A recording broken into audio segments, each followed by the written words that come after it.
For Wall Street Media, I'm Mike, I'm here with Doug, and we'll help you make money in the stock market with information you can't find anywhere else. Hey, super good stuff from Wachovia. We love Rich Gordon. What do you have, German? Rich Gordon, fixed income market strategist of Wachovia Corporation, ticker WB, discussed the announcement of Obama's New Deal, which is expected to be directed towards infrastructure such as bridge, road, and dam building and repair.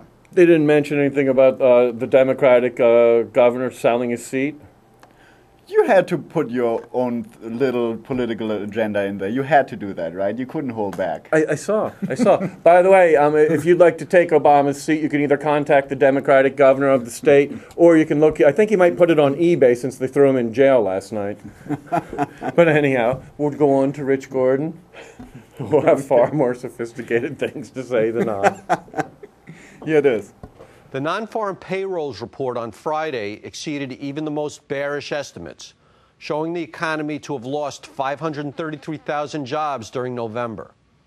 It's the worst month for job losses since the severe recession of 1973 to 1975. Because of the continuing parade of poor economic reports, President-elect Obama announced that he'll initiate a public works program on a scale that hasn't been seen since the interstate highway system was built during the Eisenhower administration in the 1950s. It's expected that a lot of the package will be directed towards infrastructure like bridge, road, and dam rebuilding and repair, and upgrading the nation's power grid. Energy initiatives should also receive some of the funding. Had the government taken this approach coming out of the last recession, if the focus had been on building and repairing infrastructure instead of turning a blind eye while the private sector leveraged itself to the hilt, then we probably wouldn't be in our current situation. Hopefully, it's a lesson well learned. It should now be clear that the U.S. government is undertaking a significant expansion of the public sector in order to limit the effects of one of the largest economic contractions in the post-World War II era. And slowly, it will thaw away the deep freeze from the credit crisis. But are you supposed to buy risk assets, even at deeply discounted prices, heading into the teeth of what promises to be a severe, extended recession? Over the past several weeks, we've seen some positive signs. First, the major central banks worldwide now appear to be well in sync on monetary easing. Last week, both the BOE and the ECB came in with significant rate cuts of their own.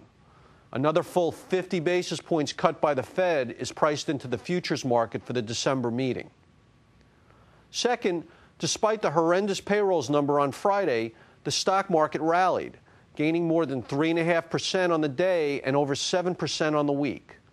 The S&P is now 21% off its lows. It also appears to be gathering technical strength, breaking through some resistance on Monday. Third, the government's announcement several weeks ago that they would purchase up to $500 billion of conventional mortgage-backed securities has had a positive effect on mortgage rates, briefly pushing them below 5% for the first time since 2003. We think that the over-leveraging of the housing and mortgage markets was the proximate cause of the credit crisis, and so it seems logical that any stability in these areas would be a strong underlying positive for the financial markets overall. However, refinanceability is contingent on two things. One is rate incentive, and the other is whether or not the mortgagor can put 20% equity down.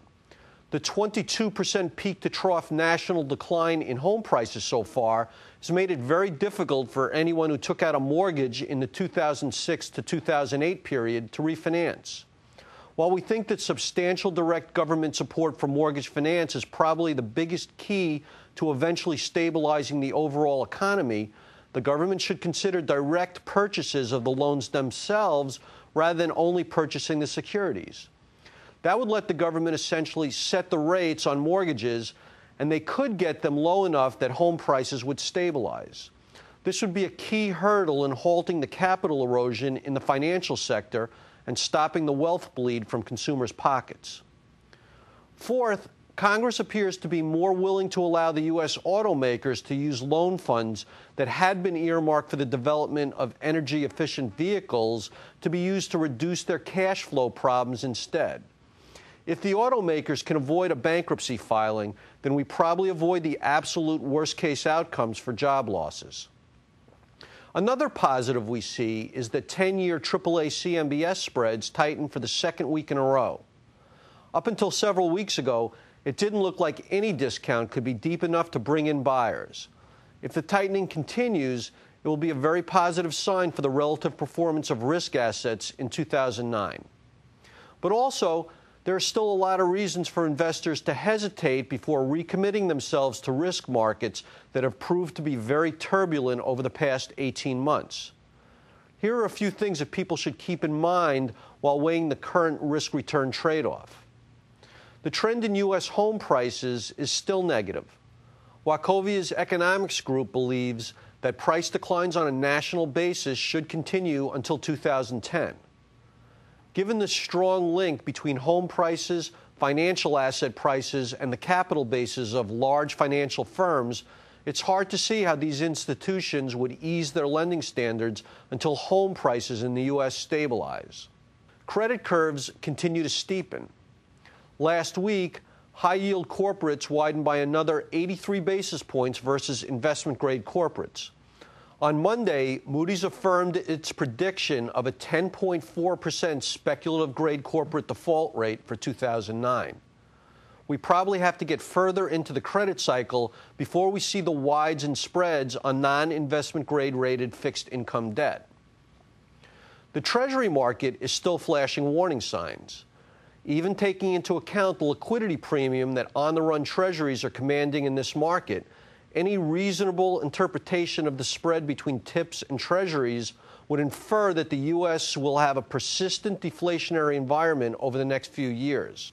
Also, yields on 1-month and 3-month bills are still very close to zero. The 3-month bill auction of $27 billion on Monday was well received and cleared at half a basis point, the lowest rate on auction bills since 1929. It's clear that capital preservation is still the dominant theme in the financial markets, and given the poor performances of professional money managers in 2008, I can understand their reluctance to jump back into the fray. But also, people won't pay them to put the money under the mattress and get virtually no return. That's what passbook savings accounts are for: complete safety, transparency, and liquidity, but almost no return. Many investors are just shell-shocked from the astounding levels of volatility they've had to bear this year, and it's hard to blame them for gravitating towards the lowest risk alternatives. But I expect that as 2009 unfolds, investors will watch for signs of stability and aggressively attach themselves to rallies in many different kinds of risk assets. And don't forget, it's the holiday season. If perhaps you or your significant other or one of your children would like to take Obama's seat in the Senate, you can contact a Democrat and it's for sale. Or perhaps... Should we blend in a phone number or an email? Just look it up on eBay or Google it, right? The Democrats are selling Obama's seat for sale. He wants to cash in a little bit. Okay. Anyhow, that's my little holiday message to you. Great. We're here every day at Wall Street Media. You can find us directly at wsmco.com. Thanks.